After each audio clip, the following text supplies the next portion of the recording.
Good morning, traders, and a very happy Wednesday out there to everyone.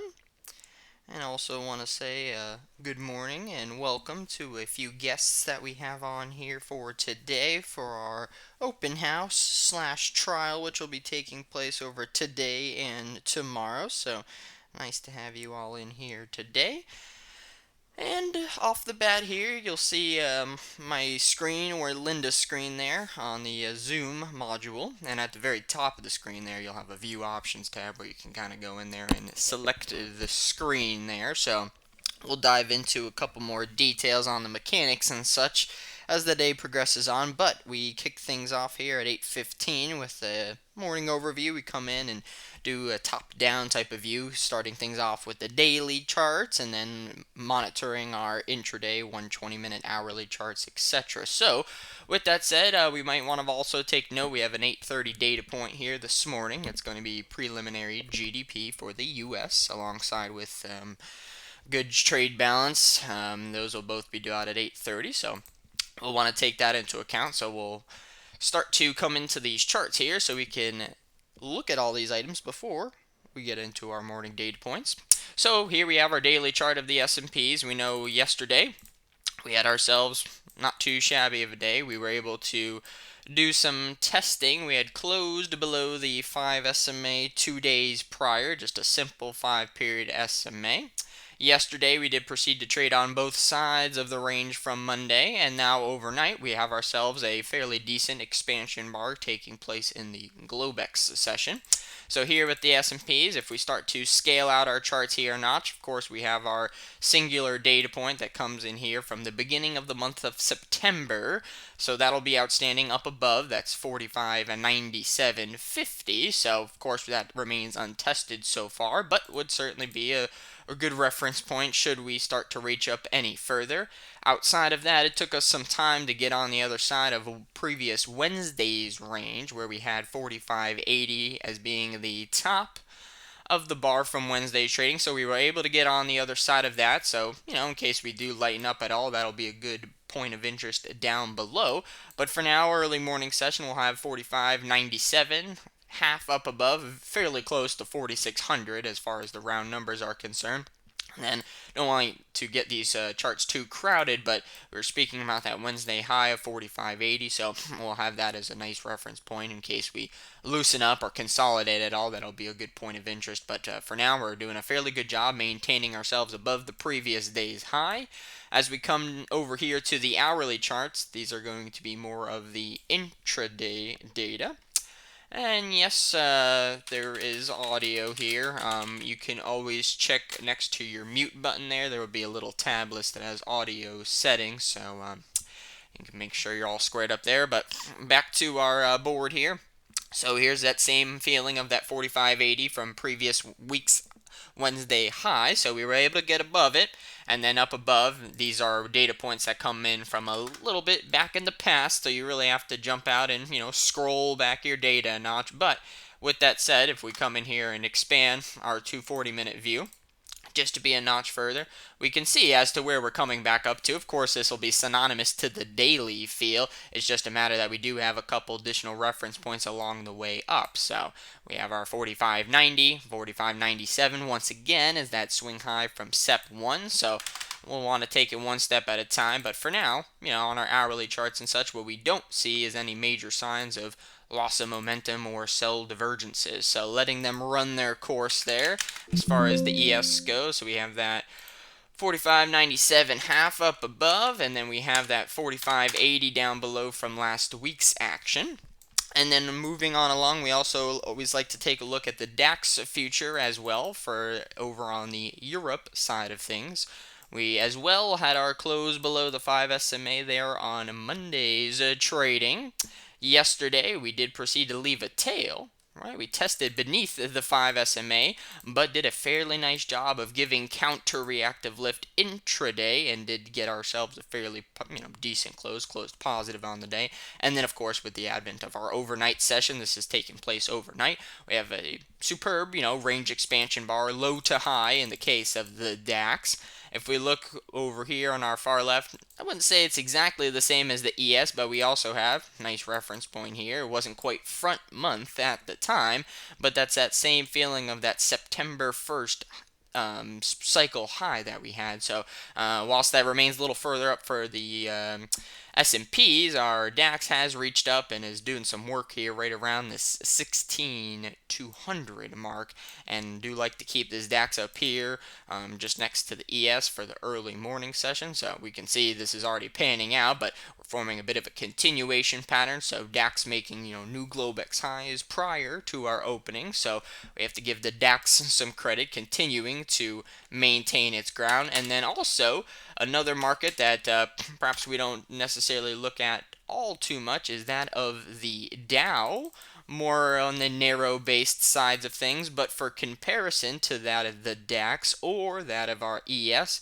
we can note that our Dow has yet to have any close below its 5 SMA for comparison. So we're actually getting some relative strength to take place there in the Dow future. So already above the previous day's high, and making a full test up in the Globex session. So perhaps as we get closer towards the opening, we might want to take into account some of the progress on the Dow shares there today. And then moving on outside of our index future group here, we do have that of the currency spectrum here, the EC in particular. EC had a pretty stellar day yesterday. Nice low to high day. We were able to, for one, test above 1.1, the round figure. Also a data point from the beginning of September, September 1st, if you would there. So not too bad on the euro currency. However, we've already seen some follow through take place overnight. In other words, we traded above yesterday's high during the Globex session.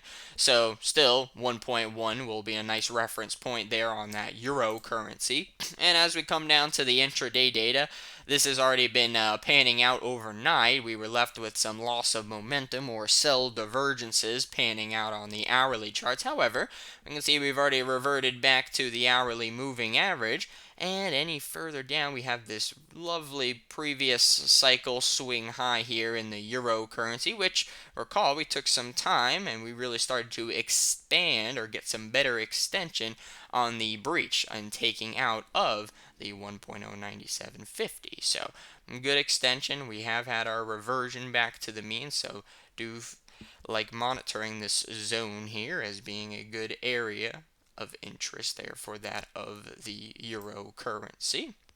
So we'll keep that one on the sheets, and bearing in mind that we've already had some follow through taking place overnight. And then we have our gold, of course, here. Now in the Feb contract, we had rolled yesterday, so now we're fully into the month of Feb 24 there for the gold. GC is another one. Speaking of the extended runs or consecutive closes on one side of the 5 SMA, we also have that taking place in the gold. So good persistency of trend and good extension yesterday. Of course, we had good trendiness in the gold with we'll look at the hourly charts in a moment with some low developed regions. But here with the GC, nice easy reference point there is going to be our previous day's high, of course. 2064.2 as being the previous day's high in the gold. And when we look at our hourly charts, this is going to remind us somewhat of that of the euro currency, just because we have already reverted back to the hourly moving average after having a little sell divergence or loss of momentum. So we've reverted back to the mean. We do have some structural work that could be done down below just from the nature in which we rallied yesterday, but got to give them credit because for now they're still doing a pretty decent job of holding near or around the previous day's high there for that of the February gold. So hourly charts could serve well, and in reference to the low developed zones, this will be something that shows up nice on the market profile charts that Damon has, which we'll have him coming on shortly. So what you'll see there is just a partial test into the low developed zone, and we've been doing an okay job of holding. So bearing that in mind, in case we do loosen up at all, we have some work that can be done down below, but initially offering them some initial support there for the gold. So spending some time around the previous day's high for the time being on that front. And then we have our lovely crude here. The crude did have quite the showing yesterday. We do have the EIA data today for the crude as well. We did have a balancing act yesterday. In other words, we had formed ourselves a 3-bar balance mode, just keeping things contained. Yesterday's high beneath the 2-day high, and likewise above the previous day's low. So good balancing act. We held that big 73.79 tail and proceeded to make some good extension overnight. We've already gotten the follow through, so like viewing these hourly charts here with that of the crude. So we came in, we've been having slightly higher spike lows. We were looking at this with the group yesterday, although they've been fairly vicious. They've just been having slightly higher cycles. And overnight, what we've been doing here is we had a fairly rapid, acceleration in the crude. So 77.09, of course, would have been a nice zone of interest, but sliced through that fairly well. So for now, just shy on the 78 round figure there, but some nice regions for this crude to play around with. 78.39 is a little bit of a stretch up above, but this 77.09, however, would serve us quite well in any case if we lightened up or anything, because once again we did make some good progress overnight. But for now, not much to fault there on the front of the crude.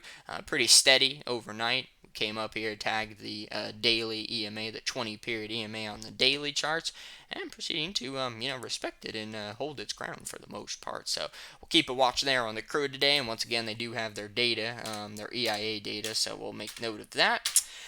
And then we have the bonds here, which the bonds now into the March 24 series. So you want to make sure you have your contracts rolled there for the bonds, and good progress here. We'll look at the yield charts in just a moment because we do have a very important point to note there.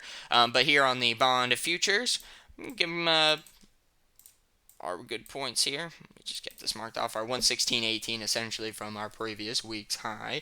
We had 2 days of low to high coming into today in the bonds in comparison to the EC, which had a little consolidation on the hourly charts, or that of the gold.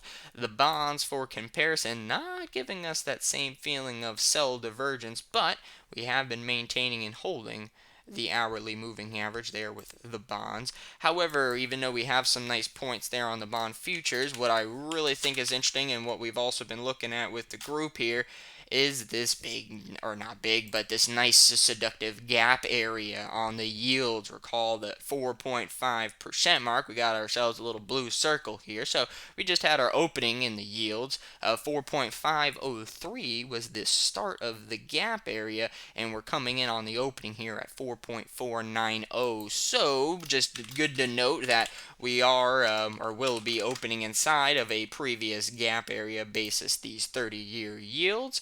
And I'll bring this up on a nice intraday chart as well, just so you can kind of get a feel for how this looks on the intraday data. And this is going to be from the action on the 20th, the 19th, and the 20th of September up to the 21st. So we had left a blank space there in the data, so we're opening inside of that region. And we can see it's not huge like we said, but the bottom of it really comes in closer towards 4.4.